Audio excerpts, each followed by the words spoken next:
Okay, and then I'm going to make you the host, Emily. Perfect. Thank you. All right, there you go. Take it away.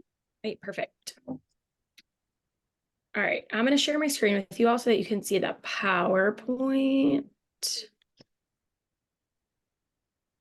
All right. Does that look good now? Yep, good. Perfect. All right, perfect. Like Natalie said, my name is Emily Mason. I'm a feeding therapist here at CPTWC and CTCA. I grew up in the suburbs, up north, and then I did my undergrad at LSU, and I kind of found speech by way of special education. So I have some background in education and special ed as well. And then I came back home and did my master's at Northwestern in Evanston, and I have been here since. I live in Roscoe Village, so pretty close to the clinic. I'm happy to be here, happy to talk about this. If you, like Natalie said, if you have any questions, feel free to throw them in the chat. Some of this stuff might be new and some of this stuff might be review, especially if your kiddos are already getting feeding therapy here. So I wanted to start off with some feeding myths because I think there is a lot of different ideas about feeding, and I just want to make sure that we are aware of kind of all of those different myths and things that we kind of talk ourselves into to think that we can or cannot do something with feeding. So the first one is that feeding is the body's #1 instinct. So actually first is going to be breathing and then postural stability and then eating. So there are some kiddos that before we even work on feeding, we have to work on their postural stability, because if they're kind of flailing, they're not going to really be worried about eating to begin with. So that's kind of why the first step of feeding therapy is always going to be talking about positioning and that whole thing. The second is that eating is instinctive. So this is true for the first few months of life, and then around 6 months of life, eating is going to switch to more of a learned motor behavior. So we kind of switch to learning how to use our mouth to eat at around 6 months, and then it isn't as instinctual. Like we're not going to, necessarily like cry when we're hungry or things like that. The next one is that eating is easy. Eating is the most complex physical task that we engage in. It requires all of our organs, every single organ system, and then also for all those systems to work together and correctly. So if one of them isn't working, it's going to be hard to eat as a whole. Another one, this is a pretty big one that I think when I've been taking all my feeding coursework and my continuing education that I was kind of surprised to hear is that if a child is hungry enough, they will eat. The idea that they will not starve themselves is true for some kids. However, there is this percentage of kids who will quote unquote starve themselves. It's typically inadvertently. And this happens when kids have learned that there's a reason to be nervous around food or that food is unsafe. Their survival instincts will kick in, and no amount of hunger is going to overcome your survival instinct. So this happens if kids have had bad experiences with food, like they've gagged on certain textures, or they don't have the oral motor control to chew and swallow food. So they've learned that it can be unsafe. So sometimes with those kids, we have to go back and unteach that learned fear of eating. The last one is that certain foods are only to be eaten at certain times of day. I think I sometimes get rigid in this too, of thinking like, oh, that's a breakfast food, or oh, that's a dinner food. But whatever you want to eat, we're eating to get nutrition. So eat what you like and whenever you want to eat it. So why does picky eating happen? It's important to know that picky eating is normal for this toddler phase from like 3 to, well, like 2 to 5. It's pretty normal, and it's rooted in our survival instincts from when our ancestors were learning like what is and isn't safe, like things like poisonous berries and uncooked meat and things like that. So our body kind of goes into a bit of that defensiveness and wants to figure out what is safe and not safe. And then kids at this age, as you know, are just exploring their freedom in every sense of the way. typically this is when kids start to kind of lose control of things like that. Like they have to go to school, they have to wear clothes, they have to get in the car when you say it. So their feeding is one of those last, feeding and potty are kind of those last two things that they can really grasp onto that control of. So it's important to know that picky eating will never, not to say that picky eating will never turn into problem eating. Picky eating can very much turn into problem eating, but kind of implementing these strategies during the picky eating phase will help us to avoid kids becoming problem eaters. So we're going to talk a little bit about picky eaters versus problem eaters. And it's not uncommon for kids to kind of bounce back and forth between these two phases, especially as they're receiving feeding therapy. So picky eaters will eat at least 30 different foods. A problem eater, it's more restricted, typically less than 20. A picky eater will accept and eat food after they've taken a break from a food. So that's to say, like, I really love Cheez-Its and I'm going to eat Cheez-Its and then I'm kind of sick of them. So I'm going to take a break and then I'll come back. Whereas problem eaters, when they lose a food, they typically won't start eating it again. This goes back to they might have had an experience that made them feel unsafe with that food. So something like they gagged, they choked, or this could even be something as if they got the flu and their body is now associating having eaten that food with getting sick, even though it's not necessarily what caused them to get sick. Picky eaters will tolerate new foods on their plates and they might even interact with the food. They might pick it up, they might poke it with their fork, they might smell it. Problem eaters have a really hard time tolerating new foods on their plate. They don't want their preferred safe foods to be next to or to touch a new food. Picky eaters will typically eat at least one food from most food textures and nutrition group. That's not always true for picky eaters, but problem eaters will almost always have 2 or 3 entire categories of food and textures that they won't eat. Also, we kind of talked about this earlier, but if it hasn't really been around for more than 2 years, it's more of picky eating and can still be part of that like developmental picky eating phase. Whereas problem eating is when it's kind of been around for more than 2 years, or it's gone past that like toddler, early elementary stage of life. This is one of my favorite graphics. This is from an SOS approach, which is a sensory approach to feeding. And it talks about all the different things that we have to do before we'll even eat food. So eating is all the way up here. So the very first step is going to be tolerate. So they're fine with looking at it. They're fine with it being on the table. They're fine with it being on the plate.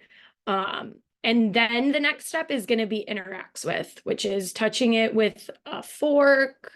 They want to, help you make the food. They're okay with it with utensils or a napkin, or sometimes we'll use a preferred food to interact with a non-preferred. So a lot of kids eat veggie straws. So dipping a veggie straw in like a puree or a peanut butter, something like that. Then the next step is smells. So they're okay with the odor being in the room, or they'll bring it up to their nose to smell it. Then the next is touch. So as far away from your body as can be with your fingertip, all the way up to bringing it up to your tongue. And then it's tasting. So it might be they lick it, or they bite it and then spit it back out, or they chew it and then spit it back out. And then we get to eating, where they're going to chew and swallow it.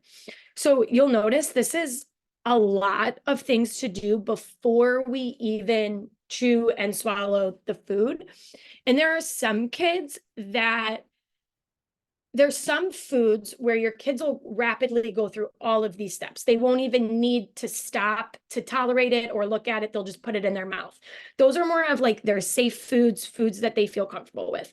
But when we're introducing a new food, it's not uncommon for a kid to kind of sit down here and like tolerate, interact with, smell, and touch. As they're getting really comfortable with it, they're figuring out the texture on their hands. They're kind of figuring out, does it taste and smell the same way every single time? Or is it something that feels a little bit more unpredictable that's going to change? A lot of times with touch, we'll talk about like the temperature, because that's something that will change, right? Something is hot and then it cools off and then it feels, room temperature or cold. So kind of commenting on those changes when we're in these phases of touch, smell, interact with, and tolerate.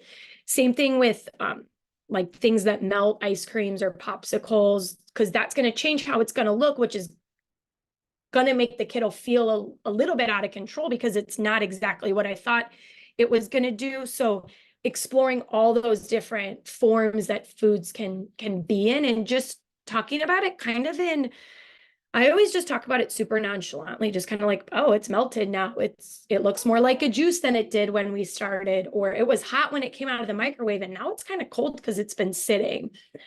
So we kind of talked, so go through the steps really quickly, or there might be foods where it seems like they're stuck in a certain stage, or maybe they finally got to tasting and now we've kind of gone back to just touching. So they can go up and down throughout all of the steps. The most important thing that we can do is just meet them where they're at. Whatever step they're at, you're doing the same thing that they're doing. There's a lot of research that making mealtime confrontational for picky eaters will lead to a decrease in their food intake. So again, that kind of just low stakes, like, oh, we're touching it today, or if you don't feel like touching it today, we're going to look at it, and just kind of meeting them where they're at. Something that I like to do is whatever step the kid is at, I model something in the step above, but there's no demand to do what they're doing. So if a kid's holding it in his hand and he's bringing it up to his mouth, I might imitate that and then lick it and then talk about it, but never then being like, well, now you have to lick it. So just modeling that step above, but not ever making it a requirement. The next important thing is repeated exposure. The more times we have exposure to foods, the more comfortable we will be with them, the more safe they will feel. I think it's important to know that exposure doesn't always mean eating it. I think when I started my becoming a feeding therapist journey, I was always really bummed if a kid didn't eat a food. But I think it's important to know that even if we're not eating it, that doesn't mean it's an unsuccessful interaction. So this is when I kind of always revert back to those steps of eating. So did they go one step further than they did last time? Did they stay in the same step? If they went one step back, were they able to kind of talk about why? Were they able to say, oh, it felt different in my hand this time, so now I don't want to touch it, or something along those lines, where they're able to identify it and just have a conversation with you about it. So I also think it's important to know that if a kid eats something one time, that doesn't mean the next time that you present it, they're going to eat it again. It might be something like, I'm going to touch it, or I'm going to maybe just hold it in my hand, but I'm not necessarily, you're okay. I'm not necessarily, Hold on. I'm not going to necessarily eat it. So maybe it's like, I want to make sure it's going to be safe again, something like that. And then another thing that's important to note is messy food play is an easy way to get kids exposure to food. Almost always after a feeding session, I leave and it's very clear to all the other therapists that I just had a feeding session, because I'm also covered in food. So showing, like, the more interaction we're going to have with them, the better they're going to understand kind of the makeup of the food, how it feels, that it's safe for it to be around me, that sort of thing. I think there are times that we can get a little bit stuck in messy play of like, oh, we just are playing in the applesauce today. So that's when I will model one step up. So if we're touching it, making letters with our finger in the applesauce, I'll pick my finger up and lick the applesauce off my finger to kind of show that next step, especially if it feels like you're kind of stuck in that messy play. The beauty of messy play is that there's not typically confrontation to it. It's typically just like, we're having this funny time playing with this food. Benefits of messy food play. So we just kind of talked about this. Kids learn that food is safe and fun during messy play. So it doesn't need to be this like scary confrontational, I have to put it in my mouth, I have to do this type interaction with food. It can really just be like this funny thing where I make a mess. Also, kids are exposed to different sensory experiences. So sometimes these sometimes picky eating can be rooted in difficulty with processing all these different sensory inputs. So when you're eating, you're thinking about the taste of things, the temperature of things, the texture of things. Sometimes, specifically at school, like lunchrooms are really loud, or there's a lot of moving parts, or as we're cooking, the pots and pans are really loud. That's a pretty big sensory experience. So as we have this messy food play, they're exposed to all these sensory experiences in a play-based manner so that it doesn't feel as hard when all these sensory systems are working on overload, and then all your physical organs are also being asked to participate in eating.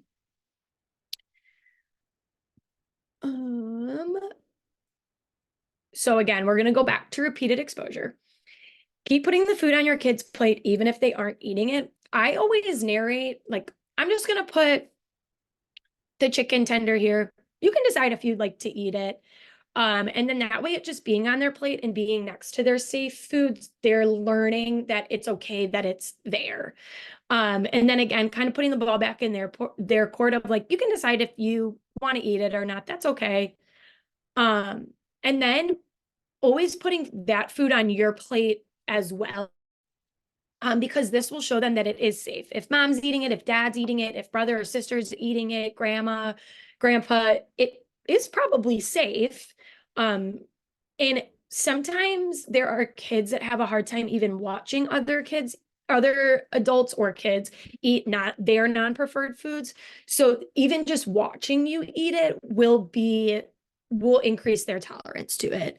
And then having those moments of connection. Oh, I have chicken tenders on my plate today too. Or, oh, I have yogurt on my plate. Look at it. And that type of thing that you have those moments of connection of kind of like you and I are the same. This isn't something different for you that just you are eating or just you are interacting with.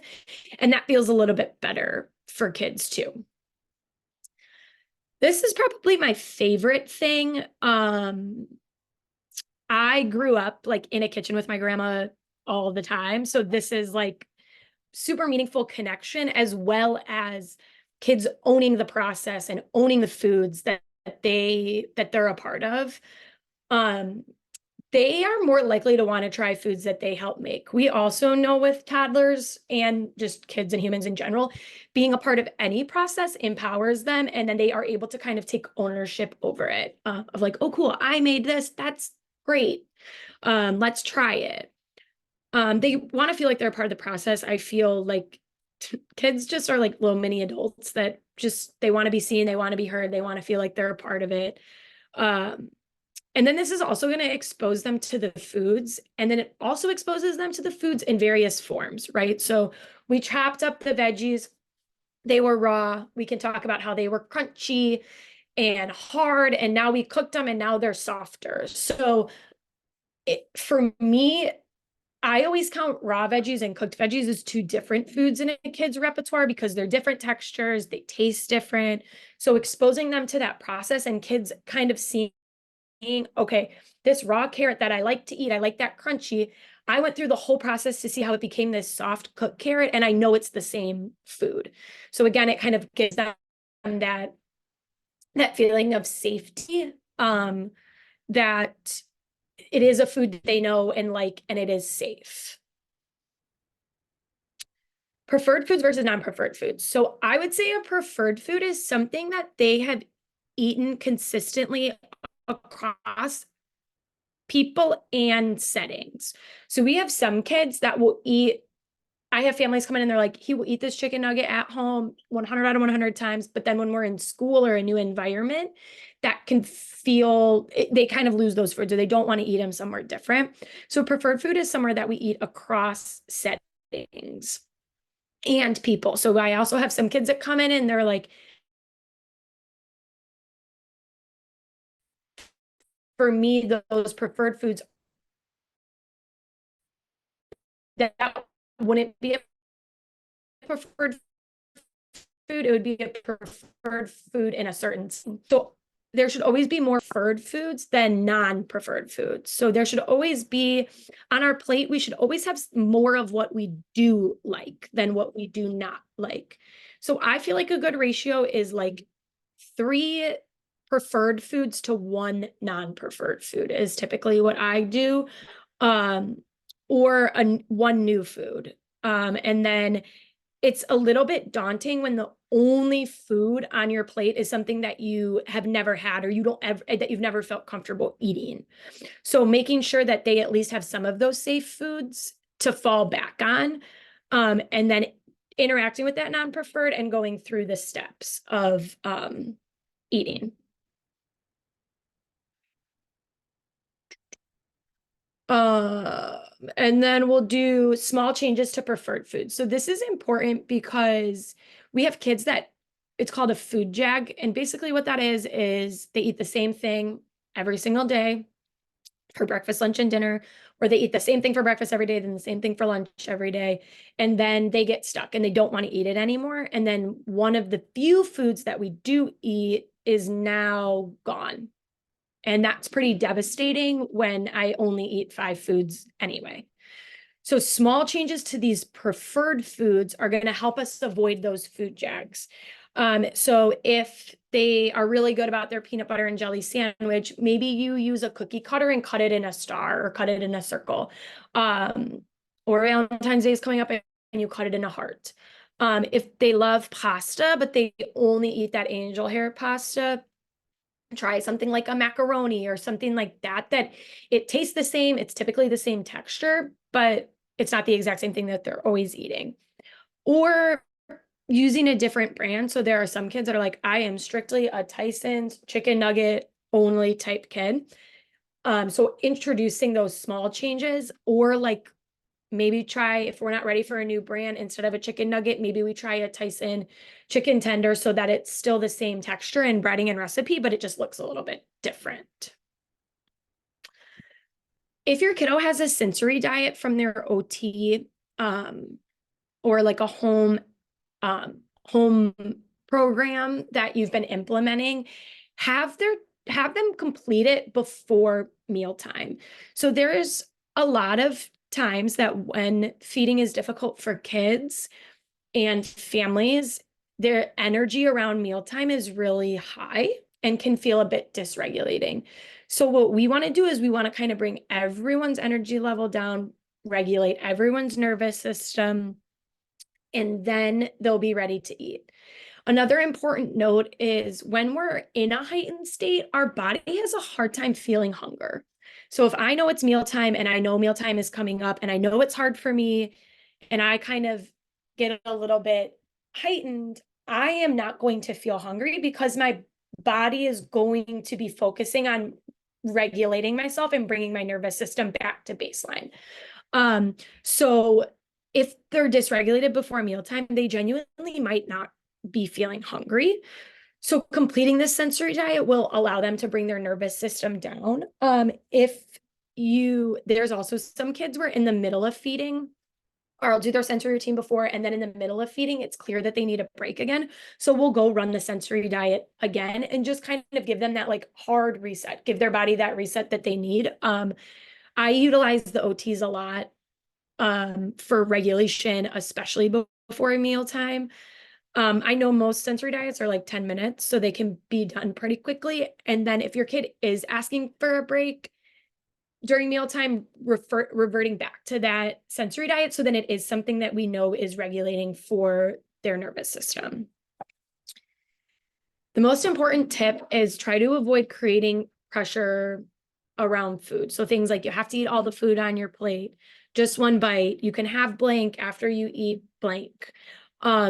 This is going to inevitably just lead to a power struggle, especially with littles that are already just trying to explore their freedom. It causes stress around mealtime. It's also frustrating for you if your kiddo doesn't do what you're hoping they will do.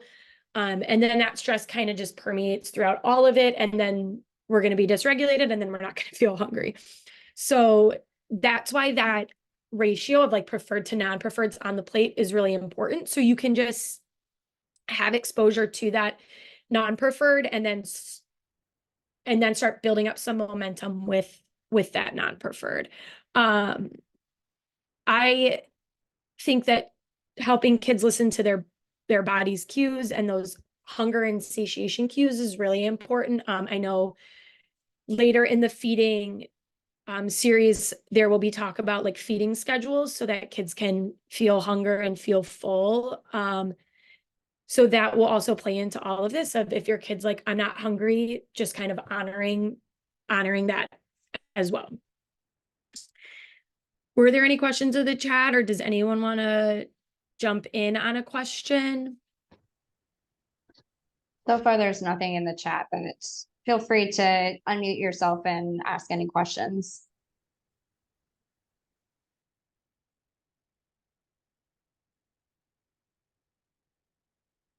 My email is in here, and then there also is a feeding team email. The feeding team is made up of speech therapists as well as occupational therapists, and we kind of divide up based on like what the kiddo's need is. So if it's more of like a sensory, like they just need a little bit more sensory input, we try to take that more to like the OT team because that's what they're trained in.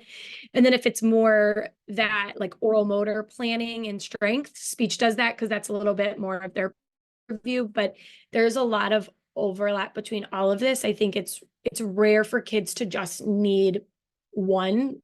Like it's rare that a kid is like truly and purely just has sensory difficulties with feeding, and it's rare that a kid is like just oral motor. There's often a lot of overlap. So that's kind of why the feeding team is made up of more of like a multidisciplinary approach than just speech therapists or just occupational therapists.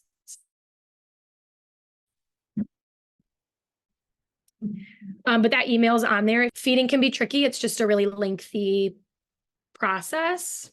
I often tell families like it feels like it's going to take forever, and it probably is going to take forever. I was going to ask Emily, what's the process like if a parent does feel concerned about their feeding? I know we talked about picky eaters versus, problem eaters, but what would be the process of determining that from the feeding team's perspective? Yeah.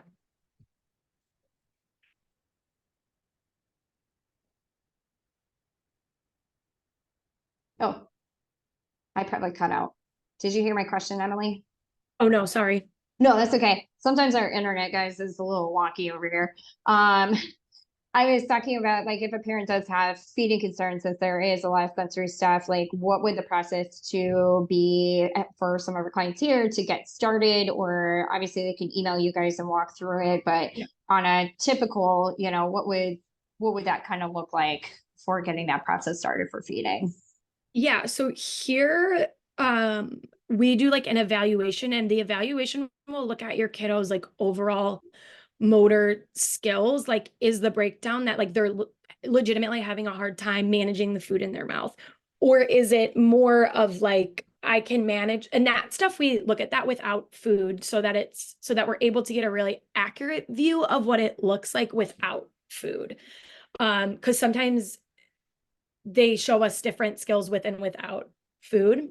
So we do all of that without food. We have a variety of tools that we use for that. And then we just kind of look at, is it a skill deficit, or is it more of like a sensory, we're having a hard time with different types of food in our mouth? And for me, I think it almost always is going to be both, and then we'll kind of decide like, do we need to start with a more sensory approach, or do we need to start with building some of those oral motor skills and strength to kind of build up their confidence with their actual ability to chew and manage food in their mouth. We'll also look at like medical history, things like, did they have trouble latching with breast or bottle? Did they are they self-feeding yet? Do they understand that their hands are what bringing their hands are what is going to bring the food to their mouth? When they transitioned from breast milk or formula to solids, was there gagging? Was there choking? Was there some of those difficult experiences with food? Because that, even though I was actually talking to my sister about this. I know in our heads we're like, oh, they were 7 months old. Like they don't remember, they don't know, but like trauma roots so deeply in us. And when you're 6 months old and gagging on something, like that's that's pretty traumatic.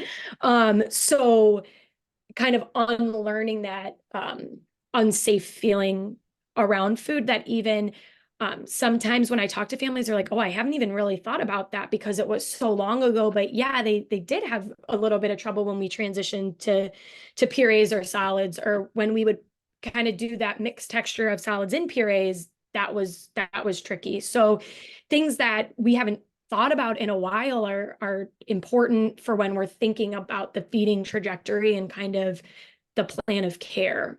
So that's kind of what that would look like here. We try to do feeding sessions during either the kiddos' academy snack time or their academy lunchtime, so that it's just like a natural feeding time, again, to follow that like schedule of that feeding schedule to ensure that we're following those hunger and satiation cues. Awesome. Yeah. And then we do have a question in the chat. So what should I do if my kid breaks down a food into smaller pieces, like breaking down a dumpling and only eating a certain type of food in the filling? Okay. So this might be that whoever's question this was, is it only with a dumpling or is it with all foods? Yeah, so I found that I haven't enable my microphone, but now it works. So Okay. I can just tell you.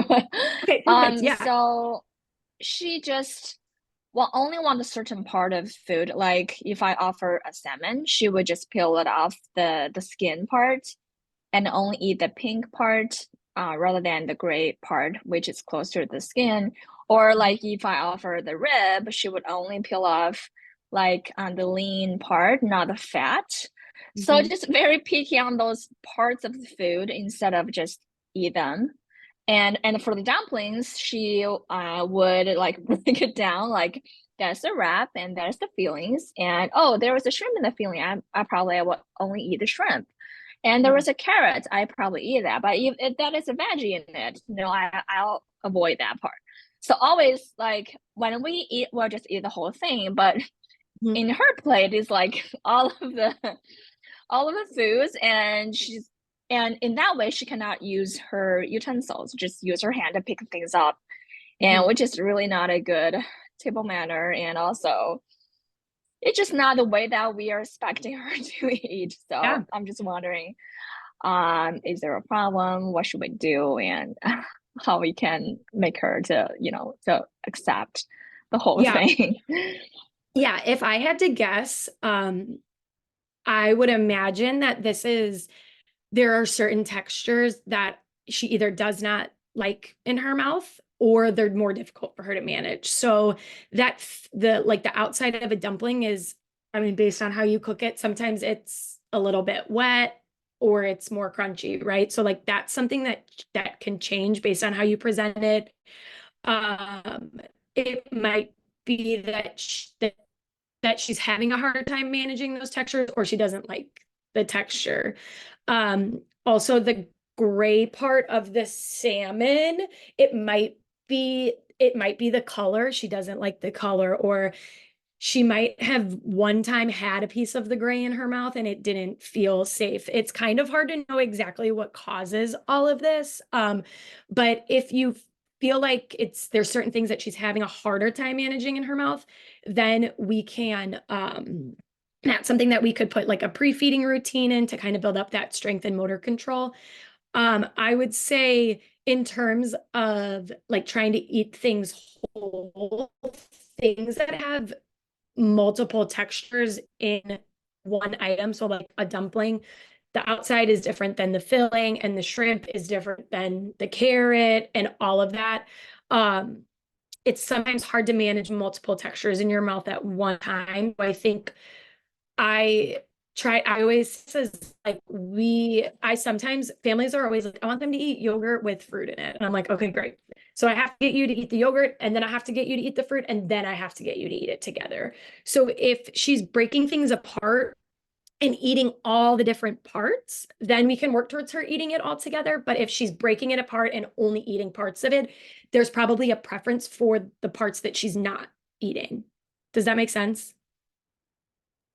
Got it. Yeah, I see. I think that makes sense. Thank you. Yeah, so if you're noticing that there's certain parts that she's not eating, maybe try to get her to explore the parts that she's just fully leaving out and not eating at all, and kind of go through those steps to eating. And then once she is consistently eating it by itself, then you can try to eat it as a whole. Okay, got it. Thank you. Of course.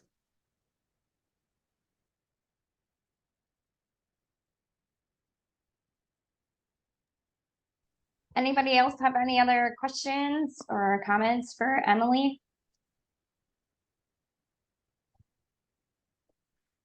I'm going to be really honest. I'm a recovering picky eater.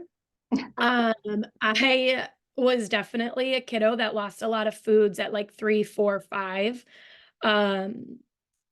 And I still now have some like sensory things that I don't love. And I think what I've kind of learned over the years is like food preferences is really normal. We don't have to eat everything that's in front of us.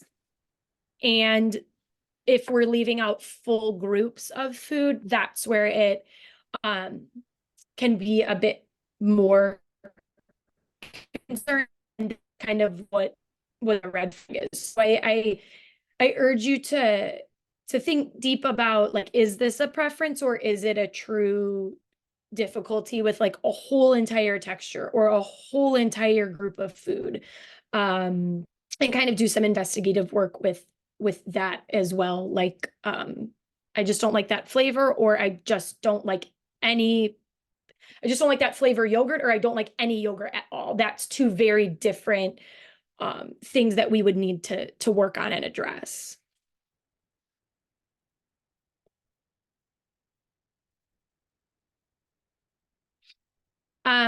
When the recording gets shared, Natalie can throw me on that email too. So if you guys have any follow-up questions, and then you'll be hearing from other people from the feeding team, and I'm sure they'll all also be extending their emails and the feeding email as well. That's a good resource that'll go to all the people that y'all are going to hear from this month.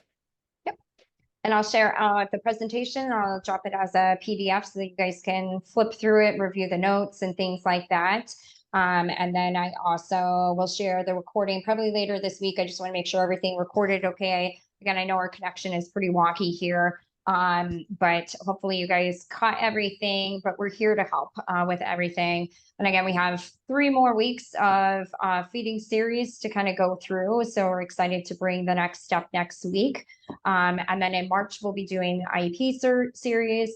And then April, hopefully we'll bring a toilet training because that's very high on some of our needs, as well as the behavior management one. So we're excited to bring all of this to you guys as parents, to share our wealth of knowledge with you. And again, feel free to reach out to us. We're happy to help. And then Zoe, I saw that you mentioned that breakdown of steps was helpful. I can send that PDF that has just that visual.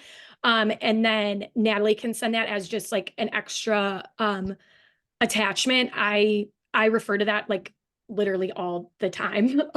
It's like up in our feeding rooms. It's a good resource. So I think we'll attach that as another attachment so that you guys have access to like a full size one instead of like a little slide picture of one. Definitely. Awesome.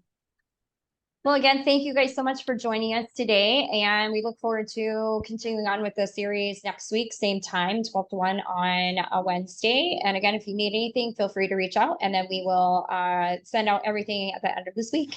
Thank you so much, Emily. This has been perfect. Thanks, y'all. Bye-bye. All right. Bye.